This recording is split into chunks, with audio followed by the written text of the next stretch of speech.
Hello, I'm Dylan. And I'm Keon. This is Trash the Doctor, that podcast where we introduce a character who's related to an extremely popular character to try and ride the popularity of said extremely popular character, because this week we watched The Power of Three. Written by Chris Chibnall. Directed by Douglas McKinnon.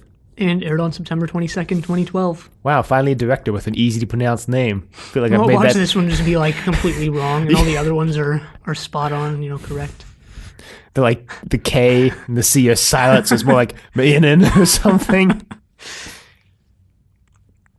Yeah, well, Power of Three. I enjoyed this story a surprising amount. It's more than I can say. This is just another mediocre story from Chris Chibnall, and another mediocre story in Series 7. I really went into this expecting to be like, man, this story really sucks, or this story is just mediocre. But you know what? I actually came out of it enjoying it, and I was actually honestly surprised. Thinking back to this story, it really left a sour taste in my mouth originally because of, the ending. And I'm going to talk about that because the ending is still, I don't want to use the term underbaked. Sorry, I was like, what does that even mean? But, yeah, not, underbaked. Proofread enough, not edited enough, I guess. Yeah. I don't know, I'm just trying, I don't know. I don't know. I don't know either. That's why I was like, I don't want to use the term. Need more time in the oven. I think it's related to that phrase. It's like you just needed more time to work on it, and it would have been better.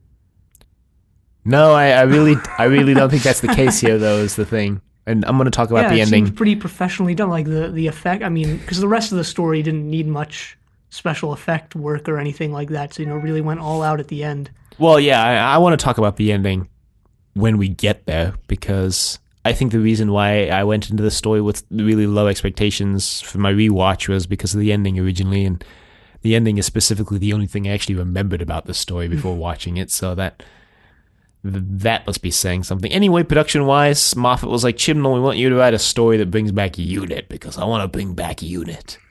And Chris was like, all right, bring back Unit then. Yeah, but he did it in the worst way possible. I don't know if that's necessarily true. You could definitely do much worse, but I don't know. I wasn't a fan of Kate Stewart. Like I said before we started recording, her appearance and her actions and personality in the story are not representative of her time on the show, and I was actually surprised at how disparate her appearance in the story is from her later appearances. That seems to be a running trend here in this new Doctor Who. First we had Donna, who was completely different in her first appearance, and then we have, this is a slightly different case, but then we had Oswin. Right. Now we have Kate Stewart. Just trust me when I say that Kate's later appearances are more fleshed out, and she has more of an actual character besides just the Brigadier's daughter. So, otherwise, really the production information wasn't that interesting. Apparently the original title for the story was Cubed, but then they changed it to The Power of Three later on in production. They got Brian Cox, noted apparent physicist. Wait, I put those adjectives in the wrong order. Apparent noted physicist Brian Cox. The way I said it first made it sound like he was apparently a physicist, but I think he... It's a money laundering scheme. I think he actually is a physicist. To make a cameo. You probably pick a different, front if you're going to launder money. Yeah, I really think physicist is not the optimal way to launder money here. But anyway, he got to make a cameo. That's just what they want you to think. As a physicist myself, yeah, you know what? Maybe that is what we want you to think. Take that back.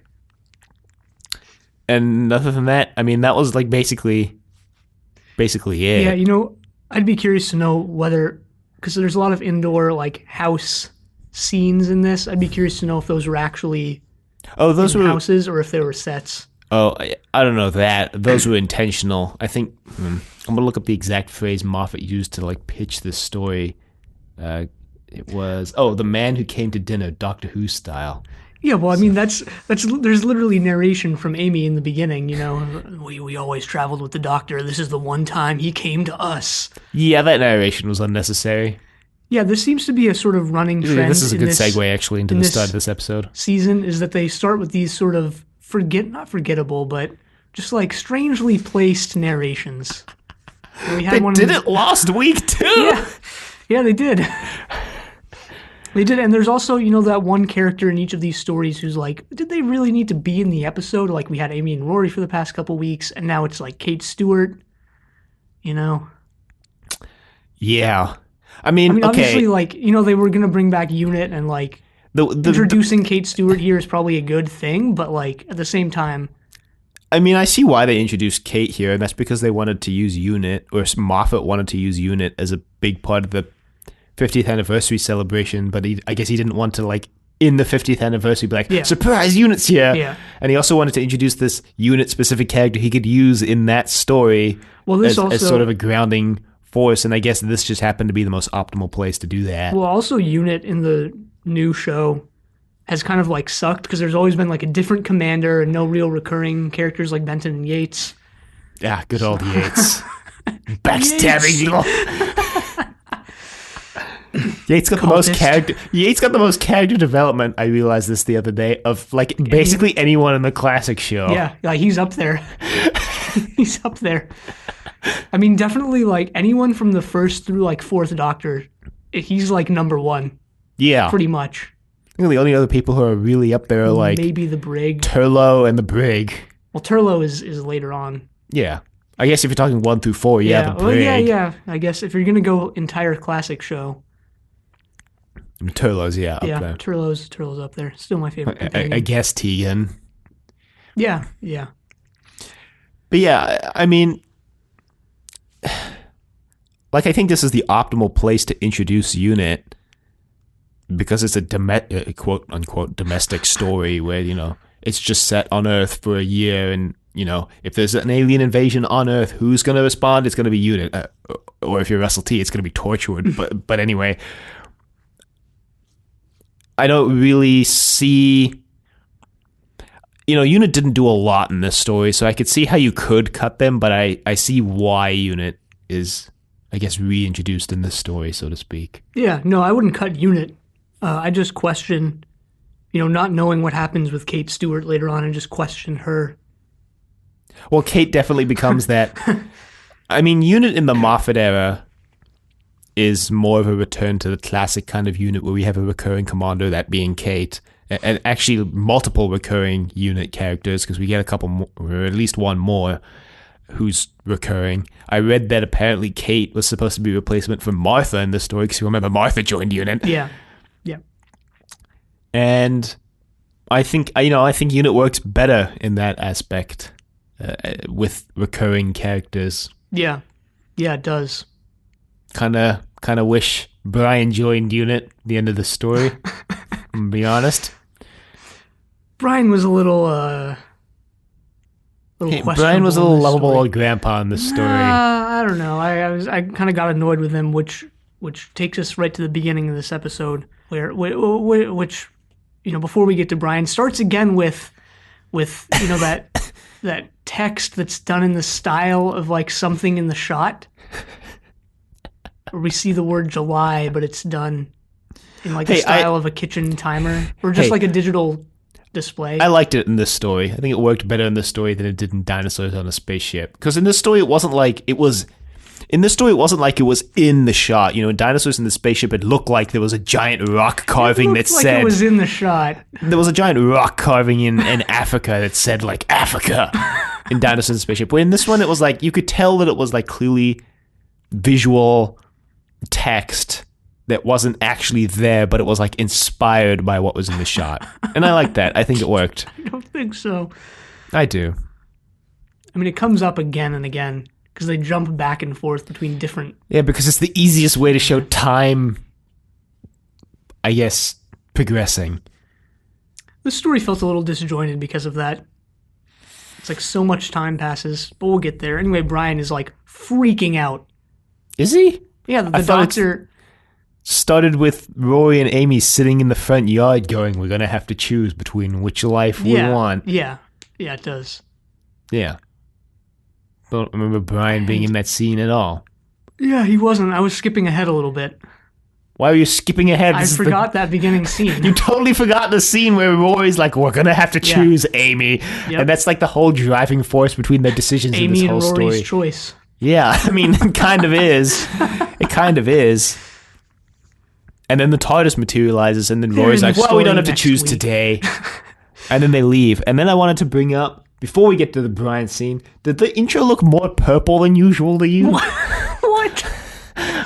Kind of bothered me. No, not at all. I was like, why is the intro so purple this week? Maybe that was just me. No. Huh.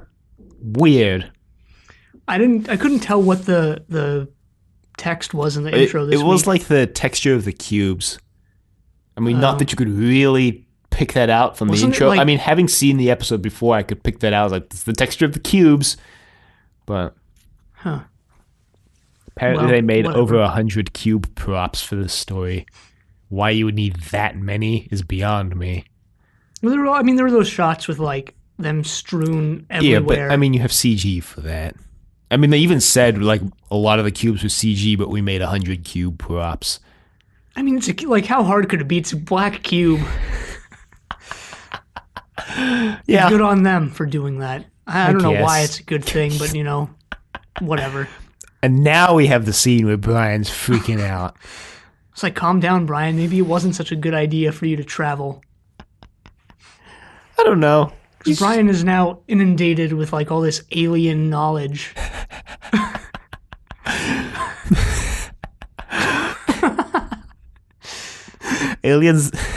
Brian's the biggest security threat, like, in England right now. Yeah, I forget, it was either Unit or Torchwood. It was probably Torchwood tried to, like, I don't know what the word is, like, make sure none of this info, like, leaked and anything like that.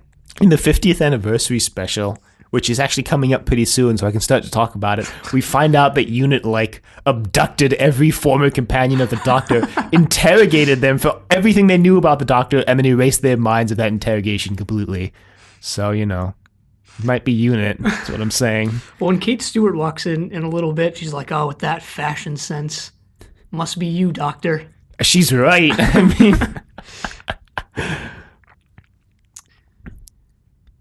Anyway, I forget what happens next, but eventually all the cubes appear. just show up. Yeah, it's overnight.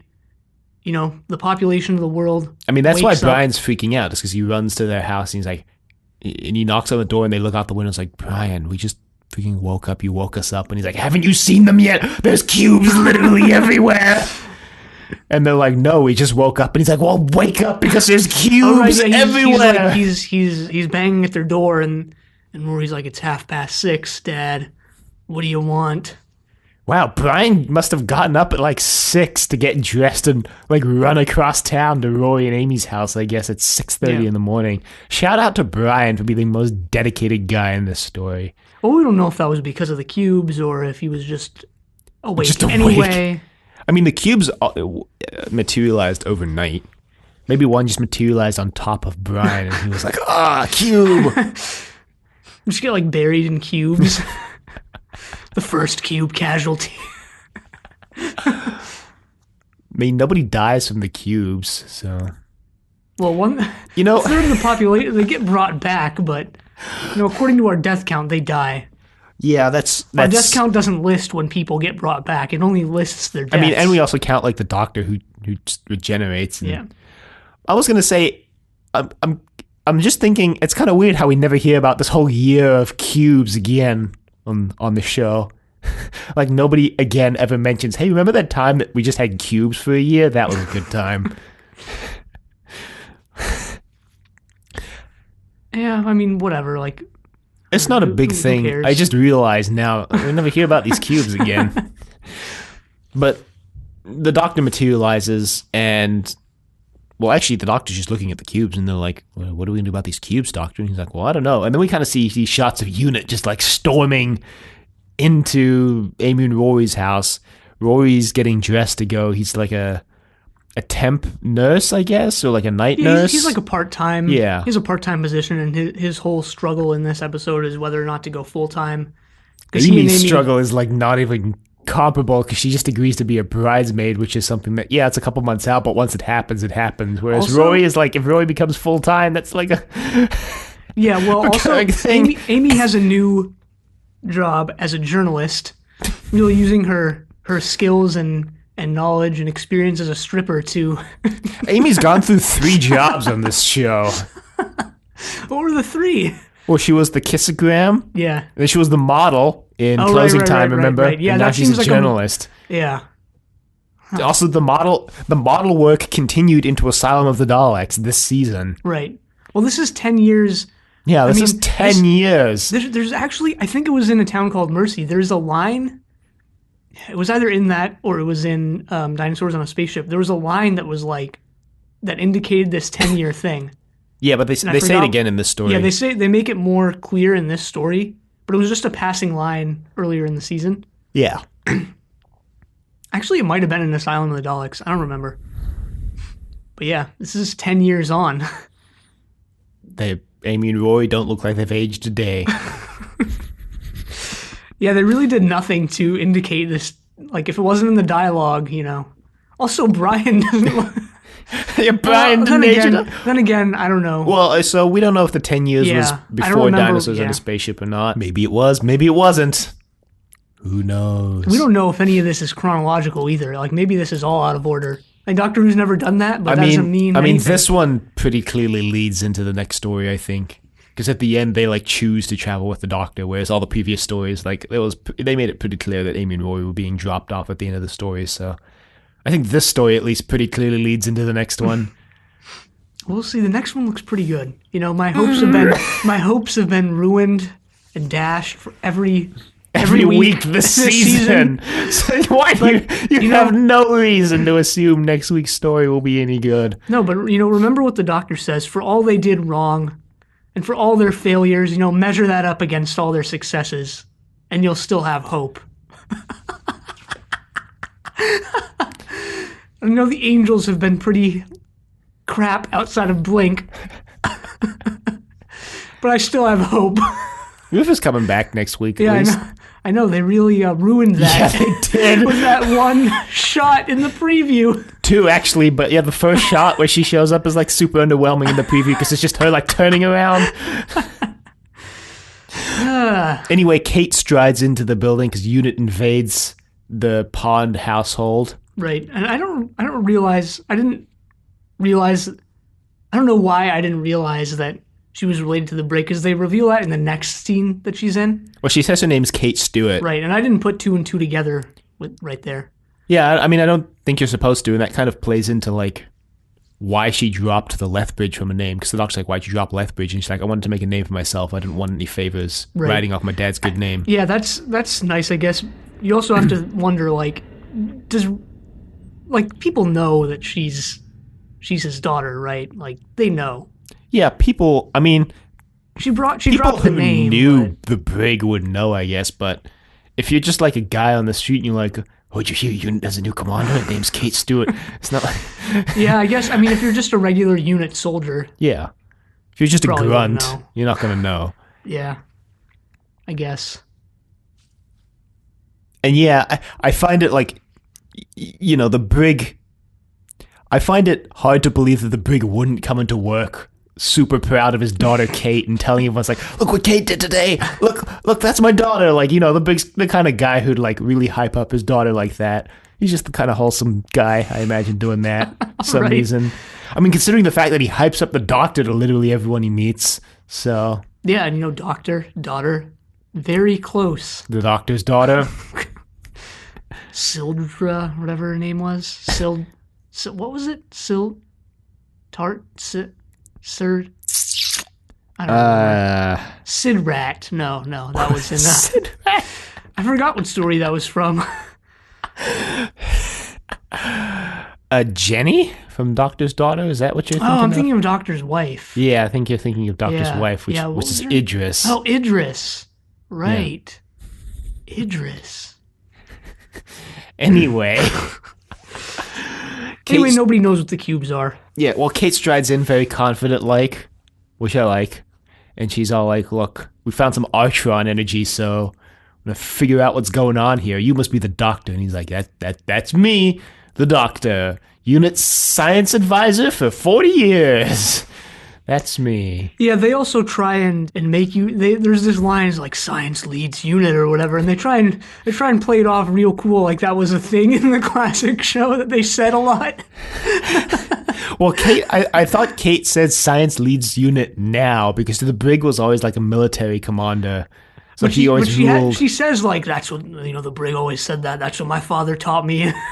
Yeah, because I think that before. Well, because I think it was supposed to be this thing where like the Brig learned from his mistakes in retirement and like wanted Kate to lead unit better than he did. Because you remember Brig literally killed he died. a whole bunch of. Well, he died, but he killed a whole bunch of Silurians. Yeah. And I mean, I think that's supposed to be sorry for it. I mean, I think that was supposed to be like a character development moment where the Brig, like in retirement, was trying to get his daughter to lead unit better than he did. Yeah, what I think this is supposed to be, and they could have made this a little more explicit, is like unit works ethically, right? I think what they're saying here is like there's supposed to be like an ethics to science, and that's what this is. Russell T kind of tried to do that too by introducing Torchwood, which was that really like morally gray counterpart to unit. No. So I think it's definitely supposed to imply that. I just feel like they could have made that a little more explicit.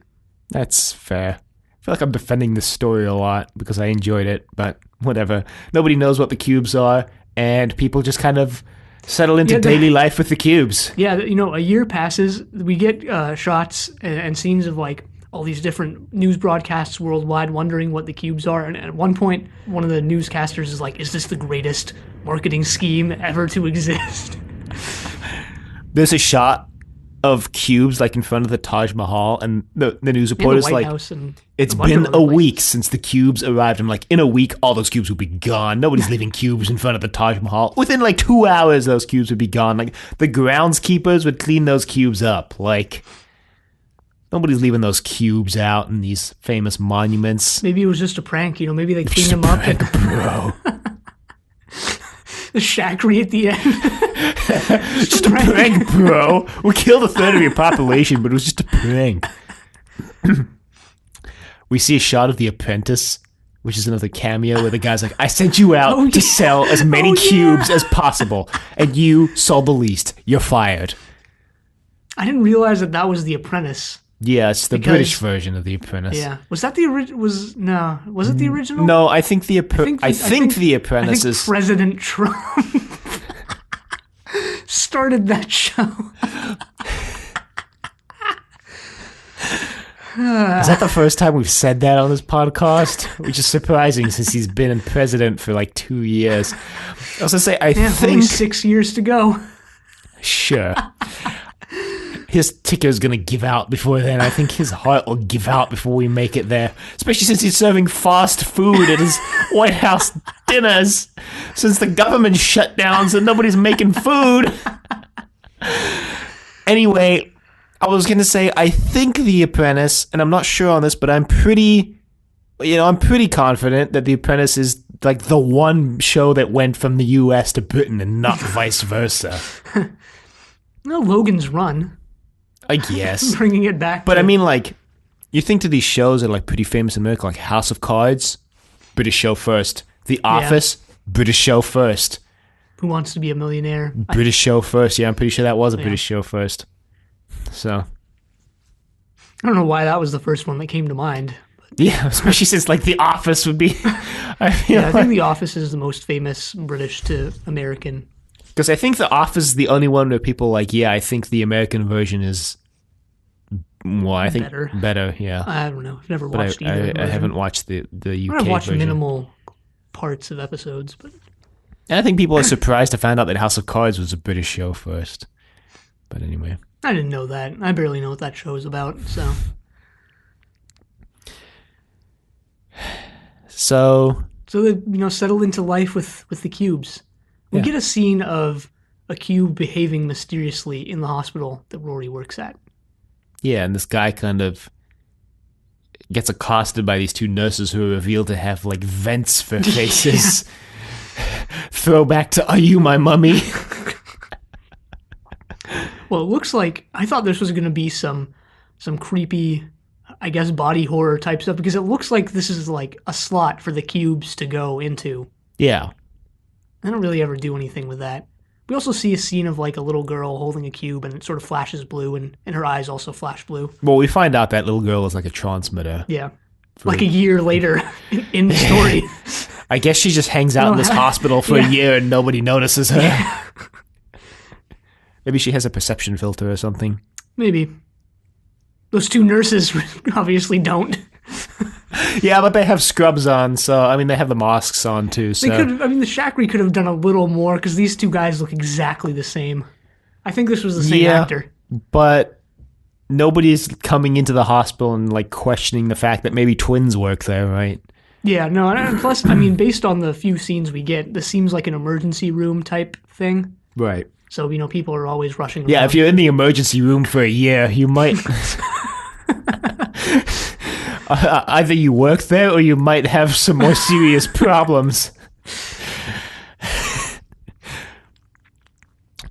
And the doctor tries to settle into pond life. Oh, wow. Wow. How long were you planning on saying that? 2 minutes. Wow. He settles in for 4 days, and apparently it drives him mad. He hates it. Yeah, I mean, I guess he doesn't say it in the story, but, I don't know if he's actually even said it at this point, because my knowledge of Doctor Who's so muddled at this point. But at some point, the Doctor says something like, man, is this how you normal people do it, going through time the slow way? I don't think it's actually in the story, but I thought of that line. I think he said that already. This is another scene... Yeah, I think he said it already, now that you say that. I don't remember when, but this is another scene, I think, that...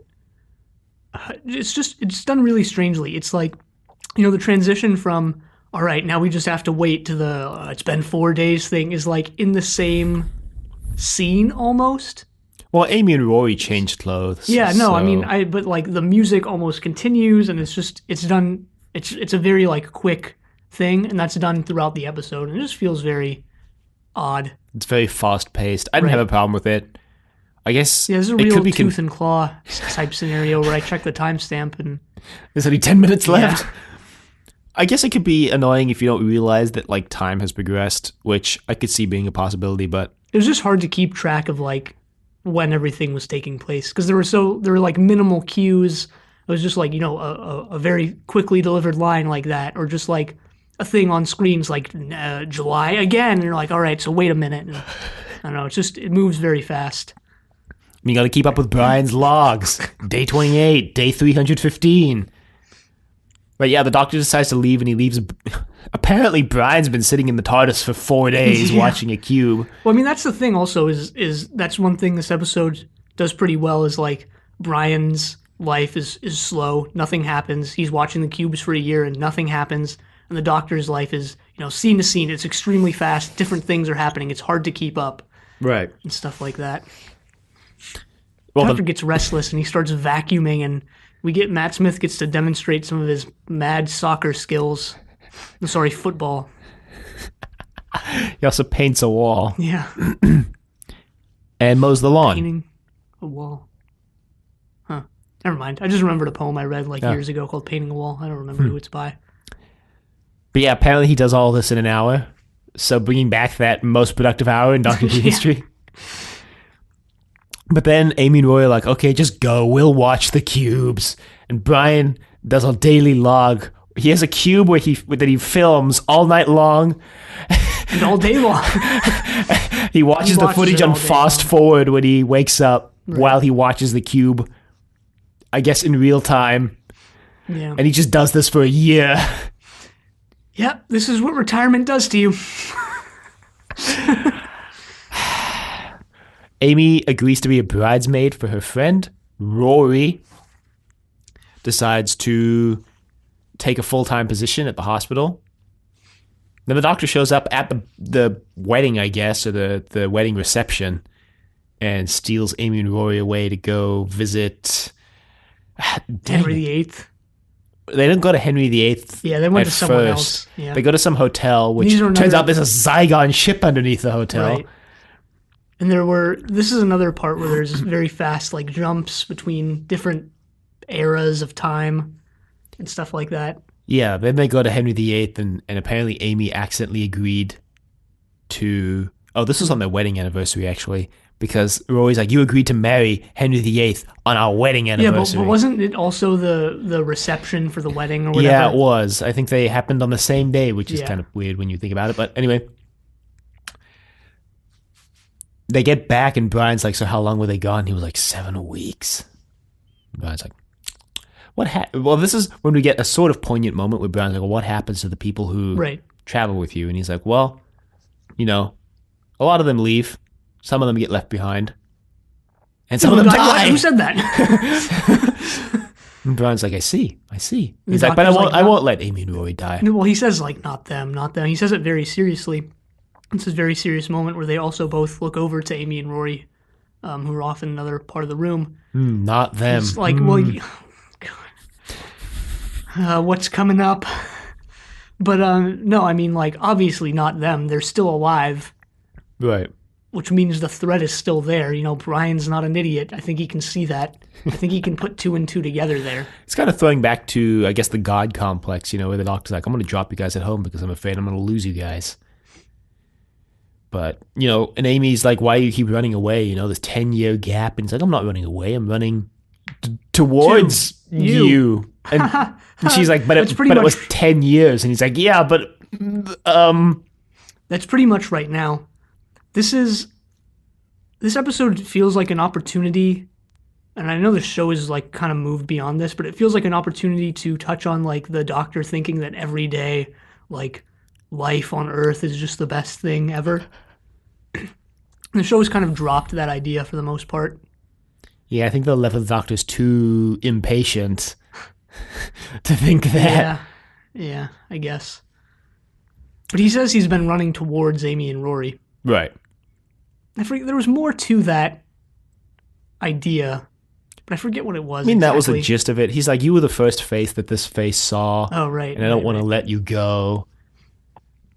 So I keep running to you.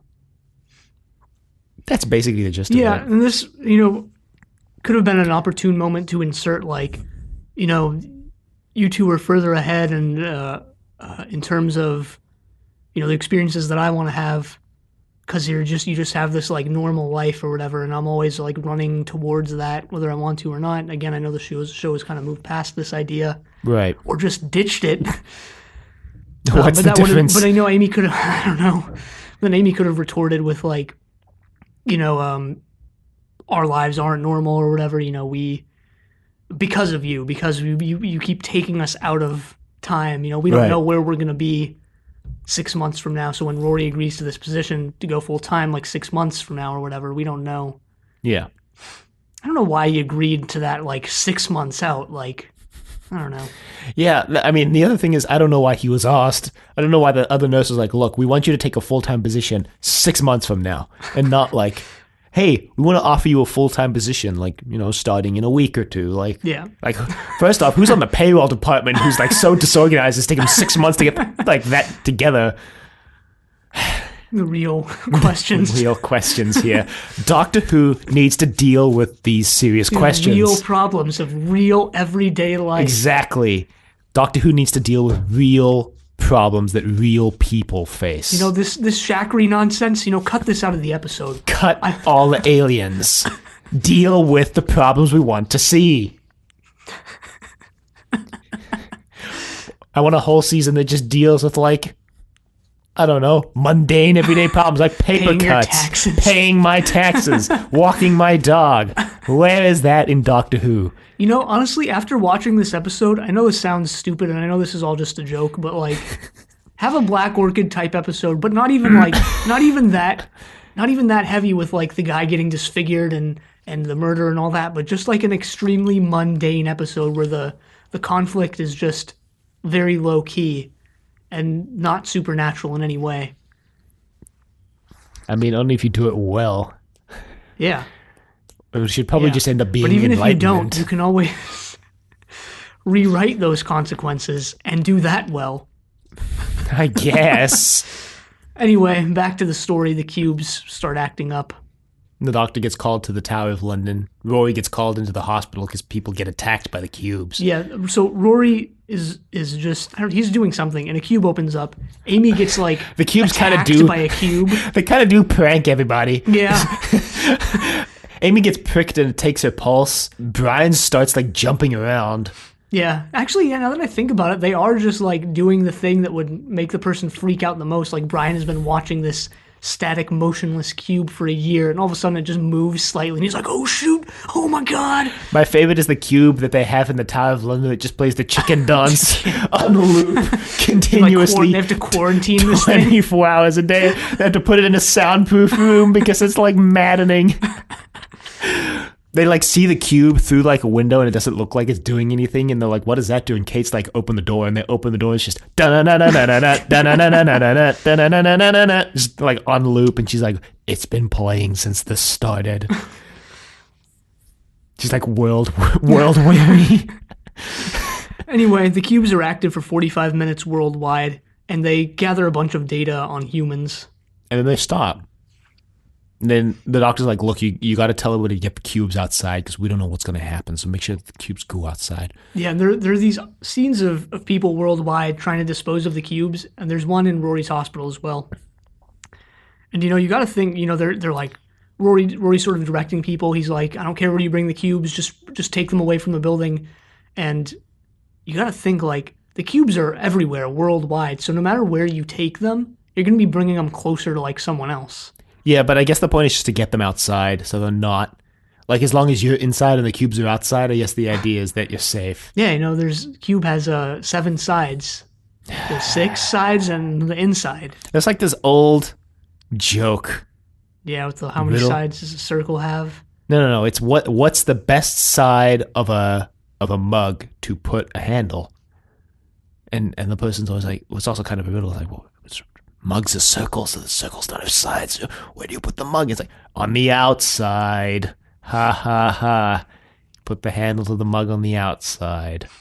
Yeah. Anyway, the doctor basically locks himself in the room with a cube. I think it's the cube that was playing the chicken song, but I don't know.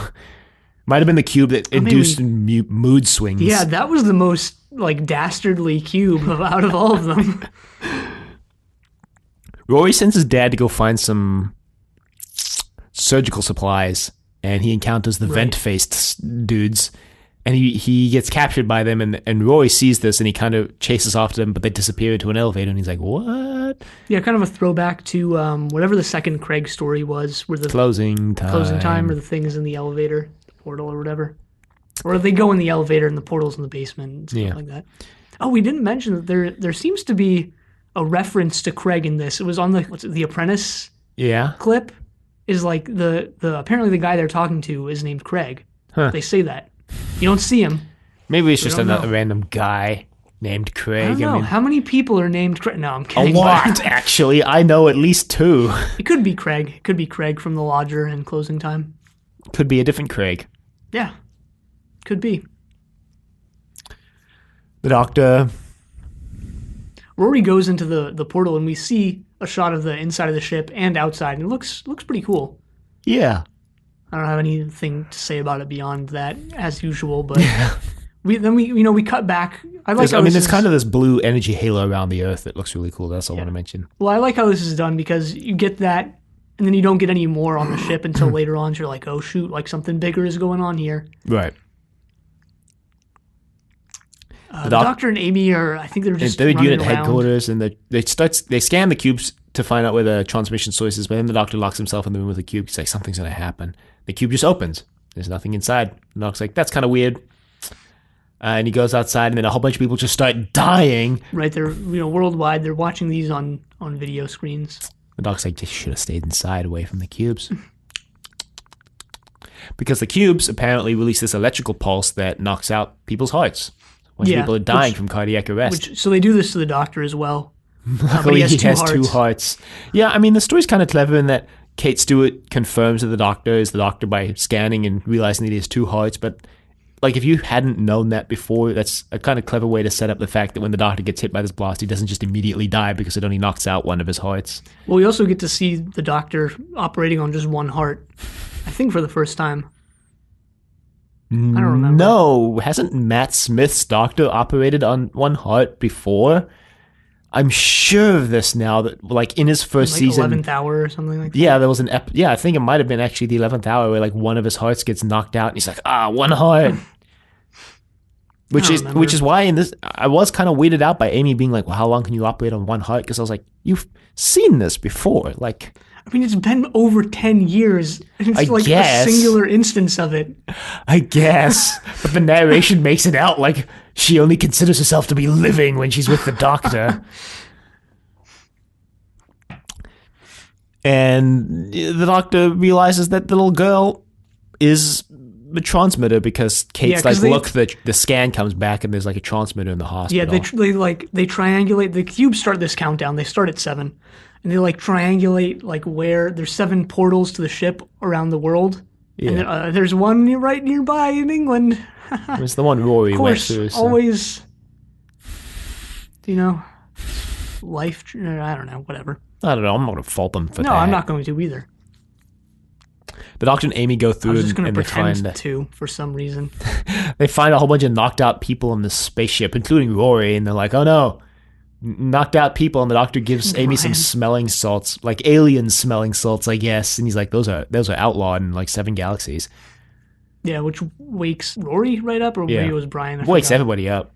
He gives them to Amy and tells her to wake everybody up and get them off the ship. Yeah, which we never really told why these people are on the ship, actually. Well, we kind of see the Shakri guy. I forget if he had a name or if he was it's the guy, the Shakri guy.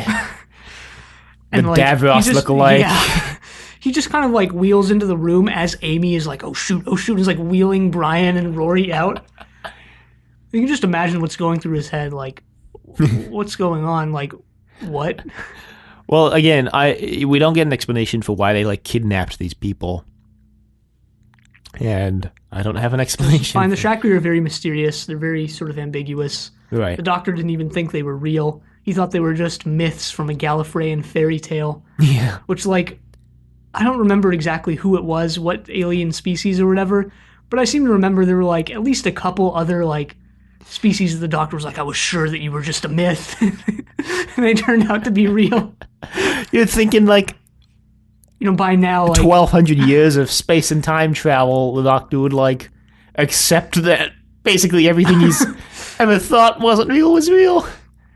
Yeah, with like, I mean, Doctor even mentions it, like, the universe is constantly changing. There's infinite possibilities. It's like, all right, maybe everything that's, like, been thought of at some point, has existed. Right. But the Shakri... apparently they're kind of like the Grim Reapers, almost. They're preparing for something called the Tally. And the Doctor explains to Amy and Roy that the Tally is basically like the Reckoning. And the Shakri go around tallying races good and bad and deciding who will live and who will die. Yeah, it's like... And that's, I guess, why they're like a myth to keep Gallifreyan children in line, because I guess the story was like, if you're bad, then the Shakri are going to come and tally up your bad stuff and kill you. Yeah, so what's that biblical thing where... Like the Judgment Day where the bad people are going to like die and go to hell and the good people are going to... Judgment Day? I know, there's another word for it. I forget what it is. The end of the world, the apocalypse. It's not Armageddon. The reckoning, Armageddon. It starts with an R, I think. The reaping. No, I don't know. It's something like that. It reminds me of the Egyptian, the kind of Egyptian myth about what happens after you die, where your heart is weighed against a feather, and if you've done enough good deeds in your life, your heart will be lighter than a feather, and you'll be allowed to like enter the afterlife. But if your heart is heavier than a feather, that means you committed like bad things in life, and so your heart will be eaten by the kind of wolf. Anubis, I think. Yeah, Anubis, I think. That's just a guess. But Osiris, Ra? No, it's not Ra. Egyptians had the coolest god names, let's be honest. Osiris, Anubis, Isis, Ra. Well, these are all anglicizations of Yeah, but those still, names. it's cooler than like Zeus. What are you gonna do, Zeus? My name's freaking Osiris.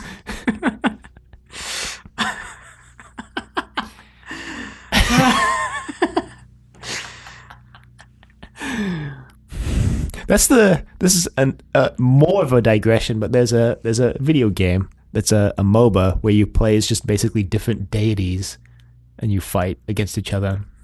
It just reminded me of that. What's it called? Shit, what's it called? I'll put it in the show notes because I'll be able to remember it like as soon as we stop recording, because that's how things always go. Yeah.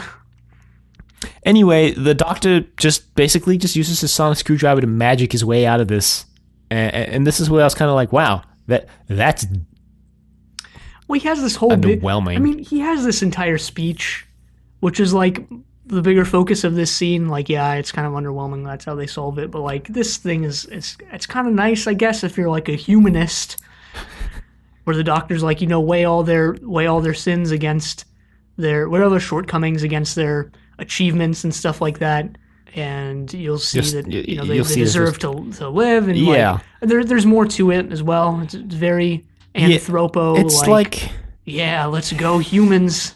I mean, it's very pro-human and like optimism and all that, which the Doctor is. But it is it true though? Like, you weigh all these bad things that humans have done against the good, and it's like, I mean, it reminds me of a Carl Sagan quote that was like, they put it on.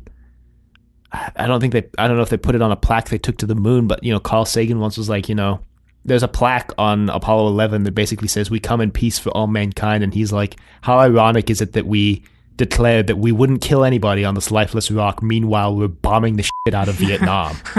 It's like, wow, how noble of us to say we wouldn't hurt anybody on this literally lifeless rock. And it's like that. It's like, yeah, weigh all the goods against the bads, but it's like, great, we cured polio. We also invented the atomic bomb. So, yeah, I mean, I don't know. Polio might come back if anti vaxxers have their way. Or no. If like antimicrobial resistance becomes a bigger problem than it already is. I mean, is polio a disease that was just eradicated? There was a disease that was eradicated. I think it was polio. There's a lot of diseases and a lot of like surgical procedures that are only possible because of antibiotics. Right. So if like antibiotics stop having effect, like all those diseases are going to come back. And like, well, that's why now. I mean, they're more savvy to that now. Now they alternate antibiotics they use so that they don't develop bugs that have resistance to. Yeah, but I mean, still, there's like a limited amount of antibiotics, and people just like use antibiotic wipes like they're not antibiotic wipes. We should be more concerned about prions. You ever heard about prions? I think so. So prion is a misfolded protein in your body. Yeah, it's like in your brain or something. I don't know. Well, it doesn't necessarily have to be in your brain, but a prion is a protein that's misfolded, and if a prion gets into your body, then your body starts to copy the prion, and so all your proteins start misfolding, and it causes disease. Mad cow disease is caused by a prion. The most horrifying thing about prions is that there's like no, because it's just a protein, it's not actually alive, there's basically no way to basically kill it. So any surgical equipment they use in a surgery on someone who has a prion basically has to just be destroyed, because if they use it again, there's like a possibility they could transmit the prion to someone else. Well, I'm not concerned about any of this stuff. Well, you're like, if a superbug kills me, a superbug kills me. Yeah, and go sooner or later. Population control. Anyway, yeah, they get back to Earth, and Brian's like, look, you two clearly want to choose the Doctor, so just man up and freaking do it. And they're like, yeah, you're right, Brian. Thanks for telling us. Bryons. Have you ever sent a text to someone and tried to say brain but misspelled it Brian? Gotta get my Brian checked. And they go with the Doctor. And then we get like the most cringeworthy line of dialogue in this whole story, where Amy's like, but that's what the shock, we didn't realize what cubed actually meant. The power of 3. And that's how it ends. And I was like, what? Despite my my philosophical apprehensions towards using the word cringeworthy, I think there were more egregious instances of like bad dialogue or just I not cool wholeheartedly dialogue disagree. in this story. This line, that scene where the doctor was talking with Amy and they're sitting on like that ledge or whatever it was, that entire scene felt like the two actors just didn't want to deliver any of the lines. okay, I mean, but that's like an acting thing. This line was just poorly written, it was poorly acting. delivered, poorly everything. It was an acting thing, but it was also like the lines like, we travel with you constantly, Doctor, and it's been 10 years. And it's just like, I don't know, just shut the hell up, Amy. Like, Maybe that's just Amy. Ever no, thought it was about the that? Doctor as well. No, but this line was just... I mean, this line is the line that I remember when I think back to the first time I watched the story. I remember when I watched the story for the first time, I'm like, man, it's pretty good, it's pretty good. And then that line at the end, I was like, wow, that was just a horrible line and kind of ruined the story. I just hate it. Well, those are some Just hate that line. pretty tough standards. I don't think it ruins the story I didn't think now. the story was even that good, so I didn't really care. I still enjoyed the story. I feel like if you just chopped off the final minute of the story, this would be good. Just no matter whether it ends like correctly on a scene ending or not, just cut off the final minute. I think it should end with Brian saying you should travel with the Doctor, and then they go into the TARDIS, and then we just have the shot. Like, just cut that ending. If they just cut all the voiceovers in this story. Honestly, just all of them. The same thing we said last week. The voiceovers in the beginning were just weird and stilted, and like weren't really necessary for setting up part of the story. And Amy's voiceover at the end was just weird and stilted and bad. So just cut all the voiceovers from the story, and I think it would be a lot better. Well, I'm still looking forward to next week. I think they're going to do the Angels justice. I think it's going to be a real good story. And I'm looking forward to it. But as for this story, I just want to touch on Kate Stewart a little more. And I think, I said most of what I wanted to say, but, she has this thing, right, of like, I don't want to be compared to my father. I don't want to, just write his good name. Write his name, and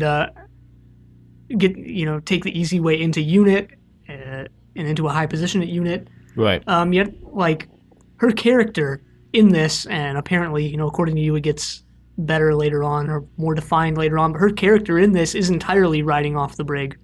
Yeah, I mean. Again, I was surprised at how disparate her character is from her later appearances. Basically, every time she appears after this, they never mention the brig again. So she really does ride her own merit from here on out. Yeah, and she does develop into her own character. I feel like making her the daughter of the brig was a shortcut into getting her into the Doctor's good graces, like, immediately. Because, every time that there was a unit replacement who wasn't the brig, the Doctor was always super skeptical of them. I mean, remember Bambera? Because a lot of them were like... Yeah, now that you mention it, I do remember Bambera. You remember how the Seventh Doctor spent, like, half of that story being like, you're not in charge here. Yeah. I mean, I don't know. I mean, yeah, in her later appearances, there's nothing about Kate Stewart that, like, requires her to be the daughter of the brig, which I think is better, a better way to develop the character. But with the 50th anniversary thing coming up, I can see why they would do this, like we talked about before. But at the same time, what if they introduced Kate Stewart and, like, didn't mention the brig for, several of her appearances, and then eventually she's like, oh yeah, I'm the daughter of the brig. And then they had a whole scene about that where the Doctor was like, well, you really didn't ride his coattails, or I didn't even realize that, or anything. I mean, I don't know why the Doctor wouldn't realize, but maybe someone else could, maybe Martha could say that or something, I don't know. I don't know.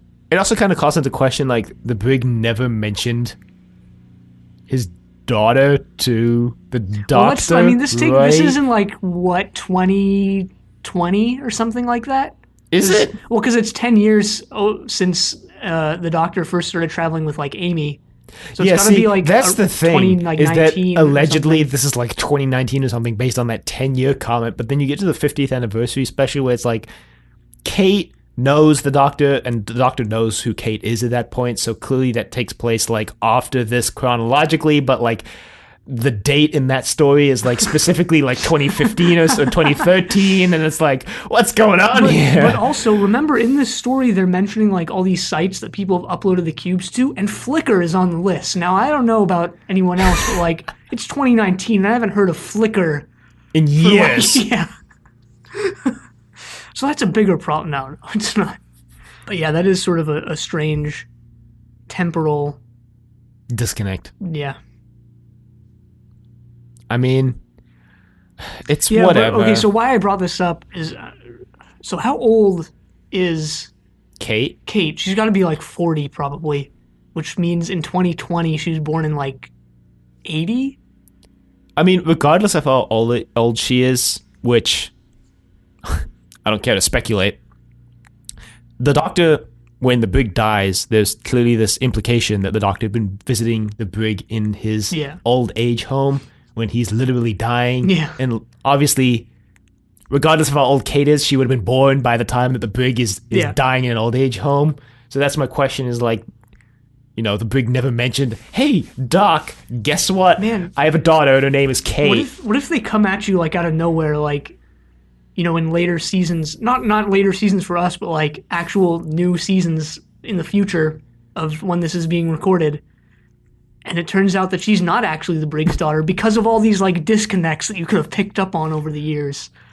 Well, I would applaud Chibnall as the greatest troll in Doctor Who history if that happened. I mean, he wrote this, he's now the showrunner of the show, Yeah. so.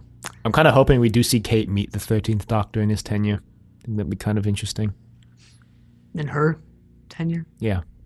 Oh, his is in like Chris his is Chibnall's tenure? his is in Chris Chibnall's tenure. That's what I'm saying. But Yeah, I mean, because there's would always be the possibility that Chris could just ditch and Jodie sticks around. I mean, that's the thing that happened in the classic show. There's no reason why it couldn't happen in the reboot. Yeah, there isn't. And also to say Chibnall begged Capaldi to stay for his first season, and Capaldi's like, no, I think it's better if you have a clean slate.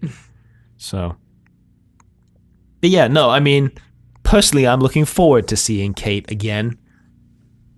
Because again, she's pretty different from her portrayal in the story. All right.